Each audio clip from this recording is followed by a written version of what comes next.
नमस्कार दोस्तों, स्वागत है आपका एक बार फिर से आपके अपने YouTube चैनल में। तो दोस्तों, जैसा कि आप सभी को पता है कि आरसीआईटी का जो एग्ज़ाम है वो काफ़ी नज़दीक आ गया है। ठीक है, ऐसे में हमने जो है आरसीआईटी की जो टॉप मोस्ट इंपॉर्टेंट क्वेश्चन है उसकी जो है एक वीडियो सीरीज निकाली है, जिसका वीडियो नंबर 4 आज आपके सामने लेकर आए हैं। तो वीडियो को आपको एंड तक देखना है और सभी क्वेश्चनों को अच्छे से देखना है, क्योंकि आरसीआईटी के एग्जाम में इन्हीं वीडियो में से जो है आपके क्वेश्चन आने वाले हैं और आप एग्जाम में 100% देखते ही उनको आंसर देने वाले हैं। तो चलिए बिना बात टाइम ख़राब किए हम वीडियो को शुरू करते हैं। तो यदि आप हमारे चैनल पर नए हैं तो वीडियो को दिल से लाइक, चैनल को सब्सक्राइब और वीडियो को दोस्तों के साथ शेयर जरूर करिएगा। तो चलिए वीडियो क्वेश्चन नंबर फर्स्ट हमारे पास क्या है। क्वेश्चन नंबर फर्स्ट हमारे पास है, कंप्यूटर के जनक किसे कहा जाता है। तो ये सबको पता है, चार्ल्स बेबेज को जो है कंप्यूटर का जनक कहा जाता है। इन्होंने क्या किया था, चार्ल्स बेबेज ने जो है पहला जो मैकेनिकल कंप्यूटर है और डिफरेंस इंजन जो क्या किया था, डिजाइन किया था। तो क्वेश्चन नंबर 2 हमारे पास क्या है। क्वेश्चन नंबर 2 हमारे पास है, निम्नलिखित में से कौन सी कंप्यूटर की सही भाषा है। तो ये अपने को इन ऑप्शंस में से देख के बताना है। देखिए, ऑप्शन नंबर ए है, कंप्यूटर एक मशीन या उपकरण है, बिल्कुल राइट है, जिसे स्वचालित रूप से अंकगणितीय या तर्क संचालन अनुक्रम करने के लिए प्रोग्राम किया जाता है, बिल्कुल राइट है। ठीक है, ऑप्शन नंबर बी क्या है हमारे पास, कंप्यूटर केवल बाइनरी भाषा को समझता है। बाइनरी भाषा का मतलब यहाँ पर क्या हो गया, 0 और 1 से यहाँ पर हो गया। ठीक है, बिल्कुल राइट है, जिसे 0 और 1 के रूप में लिखा जाता है, ये भी राइट है। कंप्यूटर एक प्रोग्रामेबल इलेक्ट्रॉनिक डिवाइस है जो डेटा को स्टोर करता है, बिल्कुल राइट है। पुनर्प्राप्त और प्रोसेस करता है, बिल्कुल राइट। तो यहाँ पर ऑप्शन नंबर डी यहाँ पर इसका राइट आंसर हो जाएगा। तो नेक्स्ट क्वेश्चन देखते हैं। नेक्स्ट क्वेश्चन हमारे पास क्या है, सीपीयू का फुल फॉर्म अपने को यहाँ पर पूछा गया है। ठीक है, सीपीयू की फुल फॉर्म क्या होती है यहाँ पर, सेंट्रल प्रोसेसिंग यूनिट, जिसे क्या कहा जाता है, कंप्यूटर का दिमाग कहा जाता है। ठीक है, ये क्वेश्चन आपको ध्यान में रखना है। क्वेश्चन नंबर 4 हमारे पास क्या है। क्वेश्चन नंबर 4 हमारे पास है, कंप्यूटर निम्नलिखित में से किस भाषा को समझता है। पिछले क्वेश्चन में हमने जो बात की थी, कंप्यूटर किस भाषा को समझता है, कंप्यूटर केवल और केवल बाइनरी लैंग्वेज को समझता है, जो किस में होती है, 0 और 1 के फॉर्मेट में होती है। ठीक है, नेक्स्ट क्वेश्चन हम देखते हैं। क्वेश्चन नंबर 5 हमारे पास है, निम्नलिखित में से कौन सी कंप्यूटर भाषा केवल बाइनरी कोड में लिखी जाती है। इस क्वेश्चन का आंसर क्या होगा, आंसर होगा इसका मशीन लैंग्वेज। ठीक है, ऑप्शन नंबर बी यहाँ पर आंसर हो जाएगा। बाकी ये जो है सी और सी है, ये क्या है, प्रोग्रामिंग लैंग्वेज है। ठीक है, प्रोग्रामिंग लैंग्वेज है। ठीक है, क्वेश्चन नंबर नेक्स्ट देखते हैं। क्वेश्चन नंबर 6 हमारे पास क्या है, कंप्यूटर में डेटा की सबसे छोटी इकाई निम्न में से कौन सी है, ये अपने को बताना है। तो यहाँ पर सबसे छोटी पूछा गया है, तो सबसे छोटी हमारे पास क्या हो जाएगी, बिट यहाँ पर हो जाएगी। ठीक है, बिट के अलावा यहाँ पर कुछ जो है डेटा की जो इकाइयाँ होती है वो मैं आपको बता देता हूँ। सबसे पहले होती है बिट होती है। ठीक है, उसके बाद में बाइट होती है। ठीक है, बाइट के बाद में क्या होता है, केबी यानी कि किलोबाइट होती है। उसके बाद में क्या होती है, एमबी मेगाबाइट होती है। ठीक है, उसके बाद में क्या होती है, जीबी होती है। जीबी को क्या बोलेंगे, गीगाबाइट बोलेंगे। ठीक है, उसके बाद में क्या होती है, टीबी होती है। टीबी को क्या बोलते हैं, टेराबाइट बोलते हैं। इसके बाद में क्या होते हैं, पेटाबाइट होते हैं, यानी कि पीबी होती है। तो इनको आपको जो है याद रखना है, इनमें से काफ़ी बार जो है क्वेश्चन जो एग्जाम में रिपीट होते हैं। ठीक है, क्वेश्चन नंबर 7 हमारे पास क्या है, निम्नलिखित में से कौन सी इकाई यूजर से प्राप्त डेटा को कंप्यूटर के समझने योग्य प्रारूप में चेंज करने के लिए जिम्मेदार है। इसकी अब आपका आंसर क्या होगा, आंसर इसका होगा ऑप्शन नंबर बी, यानी कि इनपुट डिवाइस, इसका जो है इनपुट यूनिट इसके लिए जिम्मेदार होता है। क्वेश्चन नंबर 8 हमारे पास है, निम्नलिखित में से कौन सा मॉनिटर एक टेलीविजन की तरह दिखता है और आमतौर पर गैर पोर्टेबल कंप्यूटर सिस्टम के साथ यूज में लिया जाता है। ठीक है, तो इसका आंसर क्या हो जाएगा, इसका आंसर हो जाएगा हमारे पास सीआरटी, यानी कैथोड रे ट्यूब। ठीक है, ये क्या काम आता है, ये क्या होता है, टेलीविजन जैसा दिखता है और एक तरह से फ्लैट पैनल जो होते हैं उनकी तुलना में क्या होता है, पतला होता है और हल्का होता है। ठीक है, क्वेश्चन नंबर 9 हमारे पास क्या है। क्वेश्चन नंबर 9 है हमारे पास, निम्नलिखित में से कौन सा कंप्यूटर कोड का प्रकार नहीं है, यानी कि जो कंप्यूटर के कोड होते हैं इनमें से बताना है अपने को, इनमें से कौन सा नहीं होता। देखिए, यहाँ पर एडिक नहीं होता। ठीक है, एडिक कोई कंप्यूटर का कोड नहीं होता है। आस्की यहाँ पर होता है, बीसीडी होता है और यहाँ पर जो है डी वाला भी होता है। ठीक है, तो नेक्स्ट क्वेश्चन देखते हैं। नेक्स्ट क्वेश्चन नंबर 10 हमारे पास है, निम्नलिखित में से किसी कंप्यूटर के संचालन को नियंत्रण करने के लिए डिजाइन किया गया है। ठीक है, यानी कि क्या पूछा है क्वेश्चन में, क्वेश्चन को फिर से पढ़िए, कंप्यूटर के संचालन को नियंत्रित करने के लिए, यानी कि कंप्यूटर को कंट्रोल करने के लिए किसे जो है डिजाइन किया गया है। तो हम सबको पता है, अगर सिस्टम सॉफ्टवेयर नहीं होंगे तो हमारा कंप्यूटर काम नहीं करेगा। तो इसके लिए क्या होता है, सिस्टम सॉफ्टवेयर आंसर होगा, यानी कि आंसर नंबर सी होगा। ठीक है, नेक्स्ट क्वेश्चन देखते हैं, निम्न में से कौन कंप्यूटर के भौतिक उपकरण है, भौतिक यानी कि फिजिकल कंपोनेंट। इनमें से बताना है कि कौन से कंप्यूटर के अंदर फिजिकल कंपोनेंट होते हैं। तो हम सबको पता है हार्डवेयर यहाँ पर फिजिकल कंपोनेंट होते हैं। सॉफ्टवेयर क्या होते हैं? सेट ऑफ इंस्ट्रक्शन, यानी प्रोग्राम इंस्ट्रक्शन की क्या होता है? सेट ऑफ इंस्ट्रक्शन होते हैं जो कि हमारे जो सिस्टम को रन करने में मदद करते हैं। ठीक है, क्वेश्चन नंबर 12 हमारे पास है गति और भंडारण।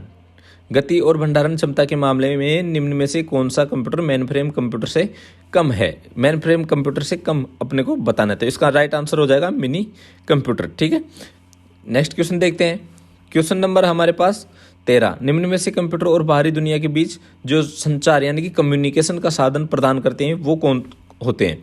ठीक है, तो हमको सबको पता है अगर हम कंप्यूटर से इंटरेक्ट करना चाहते हैं तो हमको जो है किसकी? फिजिकल कंपोनेंट की जरूरत होगी, और वो क्या होते हैं? इनपुट और आउटपुट डिवाइसेज, जैसे माउस हो गया, कीबोर्ड हो गया, इनके द्वारा ही हम सिस्टम से इंटरेक्ट कर सकते हैं। स्टोरेज डिवाइस क्या होते हैं? ये तो अपने डेटा को स्टोरेज करने में काम आते हैं। ठीक है, नेक्स्ट क्वेश्चन देखते हैं। क्वेश्चन नंबर 14 हमारे पास क्या है? निम्न में से कौन सा पॉइंट एंड ड्रॉ डिवाइस नहीं है? इनमें से बताना है कि इनमें से कौन सा पॉइंट एंड ड्रॉ डिवाइस नहीं है। तो अब सबको पता है ट्रैक बॉल होती है जो कि एक गेमिंग के लिए बनाया गया है, टच स्क्रीन होती है, ठीक है, माउस भी यहाँ पर होता है लेकिन कीपैड यहाँ पर नहीं होता। ठीक है, आपको इस क्वेश्चन में बताना है कि कीपैड में जो है कितनी कीज होती है। ठीक है, कितनी कीज यहाँ पर होती है कमेंट करके जरूर बताना। ठीक है, नेक्स्ट क्वेश्चन देखते हैं। क्वेश्चन नंबर है हमारे पास 15, ALU का पूरा नाम बताना है अपने को। ALU क्या है? Arithmetic logic unit. तो इसका राइट आंसर क्या हो जाएगा? ऑप्शन नंबर ए हो जाएगा। ठीक है, नेक्स्ट क्वेश्चन देखते हैं। निम्न में से कौन ऑपरेटिंग सिस्टम का उदाहरण नहीं है? यानी कि इनमें से बताना है कि इनमें से ऑपरेटिंग सिस्टम का कौन सा एग्जाम्पल नहीं है। तो ऑप्शन नंबर ए देखते हैं, लाइनक्स बिल्कुल होता है, ऑपरेटिंग सिस्टम का एग्जाम्पल है, लेकिन यहाँ पर माइक्रोसॉफ्ट ऑफिस क्या है? एक एप्लीकेशन सॉफ्टवेयर का पैकेज है, एक तरह से पैकेज है जिसमें अपने को वर्ड मिलता है, एक्सेल मिलता है, पावर पॉइंट मिलता है ना, आउटलुक मिलता है, तो ये सब चीज़ें हैं।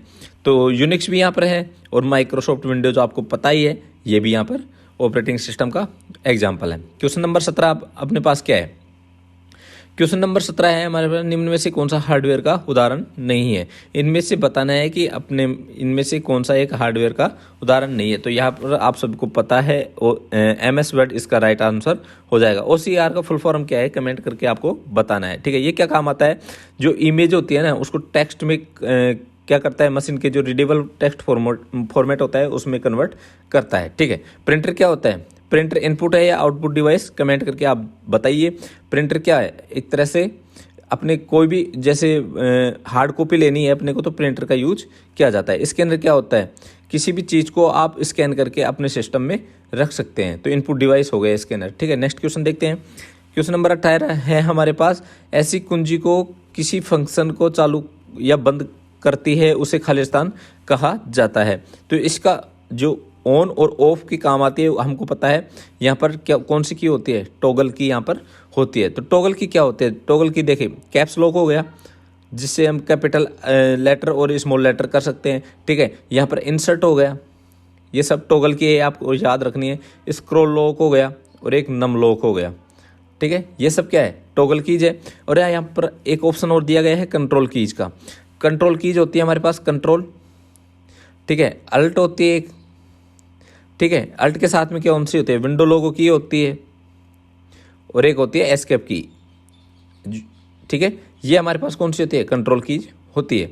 तो क्वेश्चन नंबर 19 हमारे पास कौन सा है? MS वर्ड में खालिस्तान बार पर दस्तावेज का नाम दिखता है। तो अपने को डॉक्यूमेंट का नाम जो दिखता है MS वर्ड का, जो अपने को कहाँ पे दिखता है? यहाँ पर टाइटल बार पे दिखता है। तो यहाँ पर इसका राइट आंसर क्या हो जाएगा? Title bar. और इसका जो डिफ़ॉल्ट नेम क्या होता है वो आपको कमेंट करके बताना है। नेक्स्ट वीडियो में उसकी बात हम करेंगे। ठीक है, क्वेश्चन नंबर 20 क्या है? MS वर्ड 2010 में आपको कौन सा मेन्यू टैब फ़ॉन्ट शैली बदलने की अनुमति देता है? तो आप सबको पता है कौन सा देता है? होम टैब यहाँ पर देता है। ठीक है, फ़ॉन्ट शैली बदलने की अनुमति केवल और फ़ॉन्ट यहाँ पर होम टैब देता है। क्वेश्चन नंबर 21 हमारे पास है, ईमेल पते का सही उदाहरण क्या है? निम्नलिखित में से सबसे उपयुक्त विकल्प चुनें। हमको बताना है कि अगर हम ईमेल लिखते हैं तो उसका एक उपयुक्त फॉर्मेट क्या होता है। ठीक है, rcit.vmou@gmail.com ये हो सकता है। आप यहाँ पर डॉट लगा सकते हैं। इसके अलावा आप जैसे अंडर स्कोर स्पेस ये आप यहाँ पर यूज नहीं कर सकते, ठीक है। rcit@vmou.ac.in ये भी एक तरह से राइट है, क्योंकि आप अपने ब्रांड का जो @ के बाद में यूज कर सकते हैं। तो इसका राइट आंसर क्या हो जाएगा? डी। ए और बी दोनों सही है। नेक्स्ट क्वेश्चन देखते हैं। नेक्स्ट क्वेश्चन हमारे पास क्या है? डोमेन नेम का पता लगाने और इसे इंटरनेट प्रोटोकॉल एड्रेस में ट्रांसलेट करने के लिए निम्न में से कौन उत्तरदायी होता है? तो आप सबको पता है इसके लिए उत्तरदायी कौन होता है? डोमेन नेम सिस्टम यानी कि DNS, ठीक है। Domain name system. URL क्या होता है? इसकी फुल फॉर्म क्या होती है? Uniform resource locator. ये आपको ध्यान रखना है। इनकी जो फुल फॉर्म है चारों की वो मैं आपको बता देता हूँ, ये आपको ध्यान में रखनी है। HTTP क्या होती है? Hyper text transfer protocol. और HTTPS की क्या होती है? Hyper text transfer protocol secure, ठीक है। लास्ट में इसके सिक्योर और लग जाएगा, ठीक है। ये आपको इनकी फुल फॉर्म याद रखनी है। क्वेश्चन नंबर 23 हमारे पास है। ईमेल भेजते वक्त अगर ईमेल पते को खालिस्तान फील्ड में डाले तो यूजर को, प्राप्तकर्ता को, व्यक्ति को ईमेल मिल जाएगा, लेकिन वह कोई अन्य प्राप्तकर्ता का ईमेल नहीं देख पाएगा जो कि उपरोक्त फील्ड में से है। तो इसका राइट आंसर क्या हो जाएगा? इसका राइट आंसर हो जाएगा BCC। इसकी फुल फॉर्म क्या होती है? Blind carbon copy. Blind carbon copy इसकी फुल फॉर्म होती है। जंक वाले फोल्डर क्या होते हैं ईमेल में? ये एक ऐसी जगह होती है जहां पर जो अनवांटेड मैसेज होते हैं उनको जो है ईमेल में स्टोर किया जाता है ताकि यूजर को इनबॉक्स में इनसे बाहर रहे, ठीक है। नेक्स्ट क्वेश्चन हमारे पास क्या है? क्वेश्चन नंबर 24 है हमारे पास। IP पते का मान्य उदाहरण क्या है? यानी कि सबसे पहले तो अपने क्या करना है, आप सबको कमेंट करके बताना है IP की फुल फॉर्म, ठीक है। IP की फुल फॉर्म अगर आपको आता है तो ये जरूर कमेंट करके बताएं। तो अपने को क्वेश्चन क्या है? IP पते का मान्य उदाहरण यानी कि एक फॉर्मेट बताना है IP एड्रेस का। तो आप सबको पता है IP एड्रेस का जो है आंसर यहाँ पर D हो जाएगा, ठीक है। आप सबको पता है जो इनकी संख्या होती है वो कितने के बीच में होती है? 0 से लेके 255। अगर आपसे टोटल पूछी जाए यानी कि ऑप्शन में ये ना हो और यहाँ पर अगर 255 की जगह 256 ऑप्शन में हो तो आपको 256 भी यहाँ पर करना होगा, ठीक है, क्योंकि यहाँ पर 0 भी काउंट होगा टोटल पूछे तो, ठीक है। ये क्या होता है? Option number A। यहाँ पर देखिए इसका right answer option number D हो जाएगा। ये क्या होता है? एक तरह से पाथ होता है। पाथ किसी फाइल का पाथ होता है इस तरह से, जैसे C हो गया /VMOU, यानी कि यहाँ पर VMOU नाम के फोल्डर में, RCIT के फोल्डर में एक फाइल .doc की नाम की फाइल यहाँ पर पड़ी है। तो ये क्या हो गया? पाथ हो गया, ठीक है। ये दूसरा क्या हो गया? ऑप्शन नंबर B ईमेल का एक एग्जाम्पल हो गया। ये हमारे पास क्या होगा? एक URL हो गया, ठीक है। www का पूरा नाम क्या होगा? World wide web. आप सबको पता ही होगा। क्वेश्चन नंबर नेक्स्ट हमारे पास क्या है? क्वेश्चन नंबर नेक्स्ट हमारे पास है। आमतौर पर एक चर्चा का सूचनात्मक वेबसाइट होती है जो कि असतत प्रविष्टियां जिन्हें पोस्ट कहते हैं उनसे मिलकर बनी होती है। तो इसका राइट आंसर क्या होगा? ब्लॉग, यानी कि इसका राइट आंसर हो जाएगा ब्लॉग, ठीक है। क्वेश्चन नंबर नेक्स्ट देखते हैं। MS एक्सेल चार्ट में डेटा बिंदु के वास्तविक मूल्य को क्या कहा जाता है? ठीक है, तो इसका राइट आंसर क्या हो जाएगा? इसका राइट आंसर हो जाएगा डेटा लेबल। इसका राइट आंसर हो जाएगा, ठीक है। क्वेश्चन नंबर नेक्स्ट देखते हैं। क्वेश्चन नंबर नेक्स्ट हमारे पास है। कौन सी कीबोर्ड शॉर्टकट को चयनित आइटम का नाम बदलने के लिए यूज किया जाता है? तो इसका जो है वीडियो नंबर 2 में मैंने पूरी जो फंक्शन कीज है उनको समझाया था। तो इसका राइट आंसर हो जाएगा ऑप्शन नंबर B, यहाँ पर राइट आंसर हो जाएगा। नेक्स्ट क्वेश्चन देखते हैं। फ्लो चार्ट योजना बनाने का एक एग्जाम्पल है, आमतौर पर निम्न का प्रतिनिधित्व करने के लिए इस्तेमाल किए जाते हैं। तो इसका राइट आंसर क्या हो जाएगा?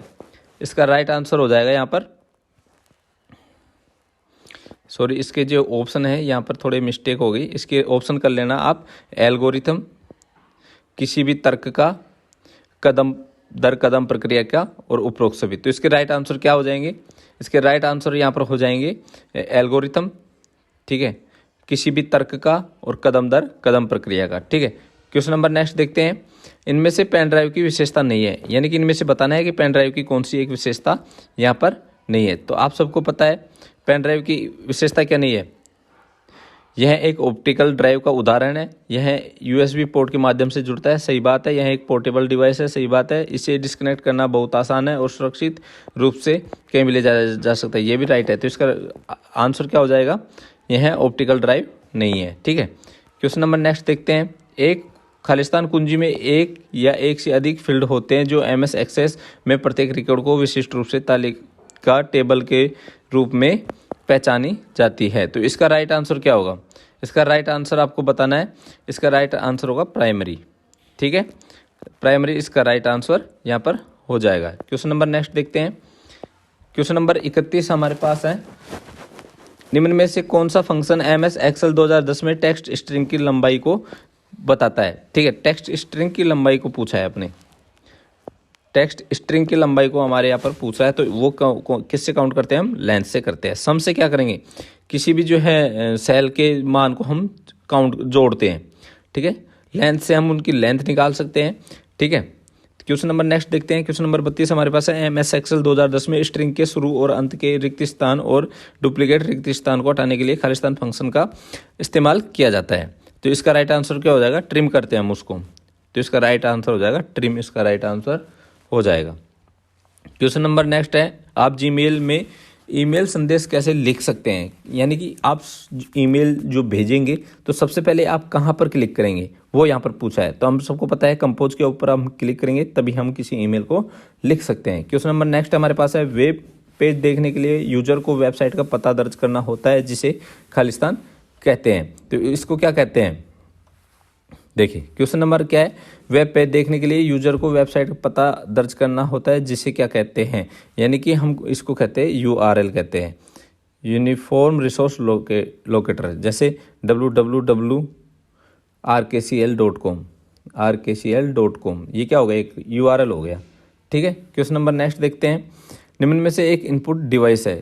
तो आपको बताना है इनमें से एक इनपुट डिवाइस कौन सी है। मॉनिटर आप सबको पता है क्या है? एक डिस्प्ले डिवाइस है जो कि हमको आउटपुट यानी कि चित्र दिखाती है। तो ये क्या करती है? हमको डिस्प्ले दिखाती है। तो आउटपुट डिवाइस हो गया। साउंड कार्ड भी यहाँ पर आउटपुट हो गया, प्रोजेक्टर भी यहाँ पर आउट हो गया। तो स्कैनर क्या हो गया? किसी भी चीज़ को स्कैन करके अंदर लाता है, यानी सिस्टम के अंदर लाता है। तो ये क्या हो गया? स्कैनर इनपुट डिवाइस हो गया। ठीक है, तो ये थे हमारे 35 मोस्ट इंपॉर्टेंट क्वेश्चन। तो यदि वीडियो आपको अच्छा लगा हो तो दोस्तों के साथ शेयर कीजिए और वीडियो को लाइक और चैनल को सब्सक्राइब कीजिए। तो मिलते हैं आपसे नेक्स्ट वीडियो में, तब तक के लिए